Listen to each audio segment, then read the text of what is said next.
Hello everyone and welcome to another edition of Reino de las Mascaras, the Kingdom of the Masks. I am your host, as always, ReyDeMascaras, and we've got an action-packed show.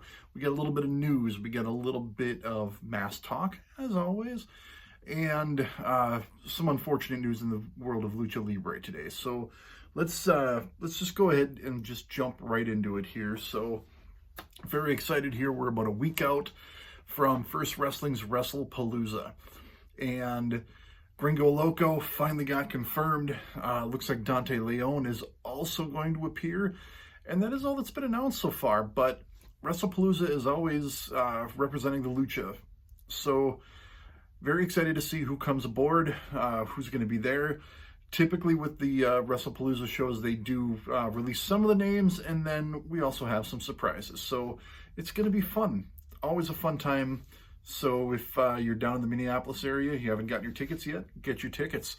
Right after, the week after, as a matter of fact, the following Thursday is going to be Time Bomb Pro Wrestling coming to Grand Forks, North Dakota. Get your tickets there too. I'll be there once again. So let's have some fun on a Thursday night. Bring in the weekend the way it was meant to be brought in. So, pretty exciting week so far. In the world of Lucha Libre, we had some CMLL action on Dynamite last night for AEW. I don't think the end result was ever in question, but it was fun to see the CMLL crew. Also fun was Rey Fenix competing in a four-way for a chance at the AEW International Championship, and he will wrestle for that championship next week against Will Ospreay live on Dynamite. It's going to be a very fun one. Definitely starting to regret not taking an additional day off and getting tickets for that one. I don't want to say a short drive, but a pretty quick trip down to Des Moines and back. So, that one might haunt me for a little while, missing out on Rey Fenix and Will Ospreay, but it is what it is. So today, I kind of struggled to think about what mask I wanted to talk about, and I actually bounced around a couple of them, and I settled on this one, and it is this awesome crooked all over the mask head I see. Look at that. Look at that. There we go. Much better. Yeah, sort of. This awesome Dragon Lee replica. I picked this one up a few years ago. So as I was getting into more modern Lucha Libre, a little bit of how I did get into that was, through New Japan Pro Wrestling, specifically the series of matches between one Dragon Lee and Kamaitachi, now known as Hiromu Takahashi. So you could say that, barring for example, Mystico, who, by the way, celebrates 20 years here this month, Dragon Lee was one of the names that did get me into CMLL on a modern stage. So once I got into collecting, Dragon Lee was definitely a mask that I wanted to have in my collection. And this is actually the fourth one, not counting the fusion mask that I've talked to a little bit on previous episodes. But this is the fourth strictly Dragon Lee mask in my collection, the first pro grade. And the interesting thing here is it does have the Ryu Lee on the back, as opposed to, grab this one here real quick, as opposed to this one here that's got the full Dragon Lee on it. So this was around the time when he had left CMLL and was trying to find a new name, since I was reasonably sure at the time that CMLL owned the Dragon Lee name. Obviously something was worked out, as Dragon Lee does use that name in WWE. So this one popped up, and actually the Ryu Lee is what kind of drew me in. I've got, obviously, as you see, and I've got three others that had the Dragon Lee on it. So I wanted something that was going to represent the new era of Dragon Lee, if you will. So I picked this one up. I love the coloring. I love how the pink pops off that gold and blue base. You've got the yin yang right up there, but just an awesome mask. So I'll go ahead and I'll do the old switcheroo. I'll put this one on and talk a little bit more about it. And we are back. So, as you can see, a pretty solid fit, you know, kind of like what I like to say, loose but secure. Obviously, if I were to move the beard through the mask and the chin, and the strap would come more close to my chin, I think it would sit even closer. But this is one I can lace up pretty well, keep on my head.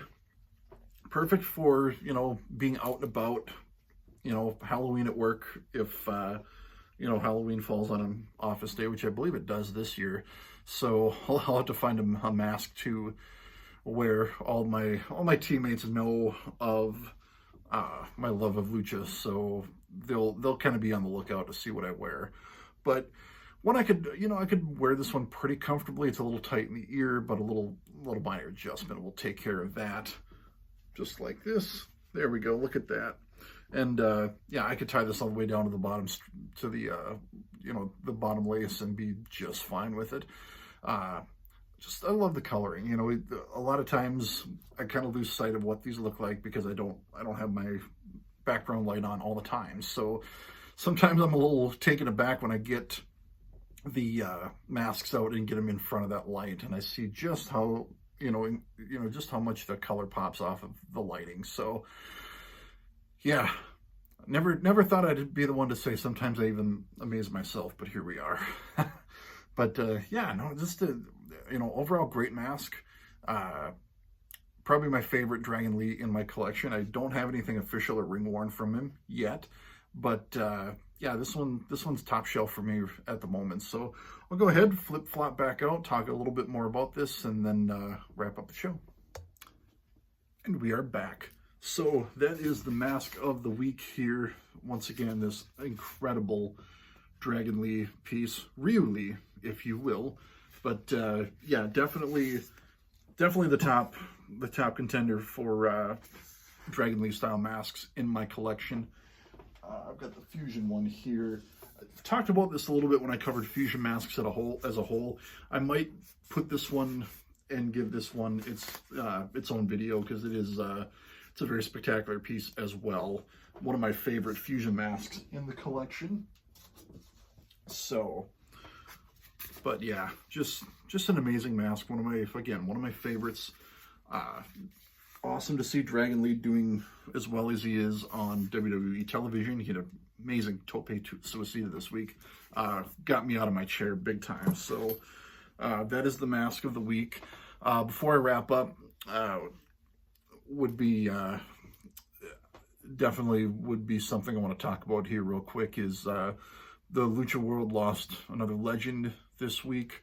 El Signo, the part of the famous Missionaries of Death trio in the 80s and 90s, unfortunately passed away this week. So my thoughts, prayers, condolences to the family, to the Lucha World as a whole.